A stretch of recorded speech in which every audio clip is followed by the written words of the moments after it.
Bonjour à tous, je me présente, je suis élève en première année de STAPS à l'Université du Mans. Et donc dans cette vidéo, je vais vous expliquer à l'aide de mes cours et de différentes sources les 8 étapes de l'EMDR.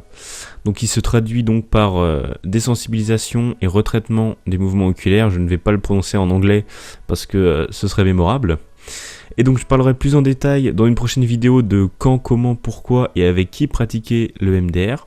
Mais dans cette vidéo, on va donc s'intéresser aux différentes étapes d'une séance de cette thérapie. Donc on va commencer avec la première étape qui concerne le diagnostic et la planification. Donc la première phase de la thérapie consiste à s'assurer que le MDR est un traitement adapté au patient. Voilà. Un aspect de cette évaluation concerne la capacité de la personne à faire face aux souvenirs de l'événement traumatisant, donc qui seront évoqués pendant la thérapie. Et donc le thérapeute prépare avec le patient un plan de traitement adapté. Ensuite, la deuxième étape est la préparation et la relaxation. Donc le thérapeute doit ensuite préparer son entretien à l'EMDR en expliquant au patient le déroulement de la thérapie. Donc il s'assure au passage que le patient maîtrise quelques techniques de relaxation et qu'il est capable de contrôler les émotions succédant à une expérience désagréable. La troisième phase est donc la phase d'évaluation. Donc cette phase permet de déterminer les souvenirs qui feront l'objet du traitement.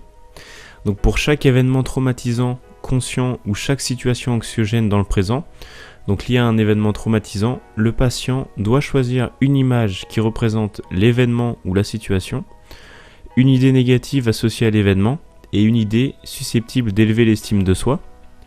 Et ensuite, le patient évalue la validité de l'idée positive sur une échelle numérique.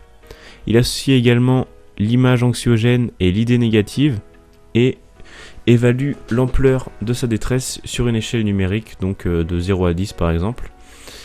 Et cette détresse émotionnelle se traduit par un malaise psychique qu'il est invité à localiser sur son corps. La quatrième étape est la désensibilisation. Donc le patient continue à penser à l'image traumatisante et à l'idée négative, alors que le thérapeute lui demande de suivre avec ses yeux un point lumineux qu'il déplace dans l'espace. Le thérapeute peut également utiliser d'autres stimulus tels que des bruits successifs à gauche et à droite ou des claquements de doigts. Et donc une petite parenthèse, c'est une psychologue américaine, Francine Safiro, qui découvrit la thérapie de MDR lors d'une balade.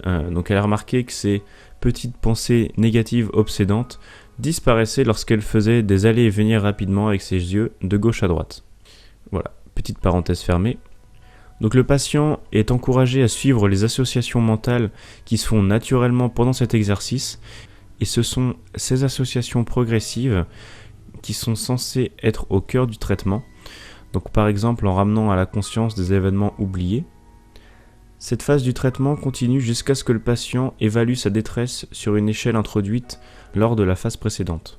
Ensuite, nous arrivons à la cinquième phase qui est donc la phase d'ancrage. Donc cette phase vise à associer l'idée positive à ce qu'il reste du souvenir de l'événement traumatisant. Donc quand l'évaluation de la détresse atteint 1 ou 0, le thérapeute demande au patient de penser à l'objectif fixé en début de séance. Donc, quant au mouvement oculaire, il continue jusqu'à ce que le patient évalue la validité de la cognition positive à 6 ou à 7, donc toujours sur la première échelle utilisée durant la phase 3. Et donc les étapes 3 à 5 recommencent à chaque séance pour une nouvelle image traumatisante. Et donc nous arrivons à la sixième phase, donc qui est le bilan corporel. Donc le patient garde à l'esprit l'événement traumatisant et l'idée positive à laquelle il a été associé durant la phase précédente, et il passe en revue systématiquement ses sensations corporelles.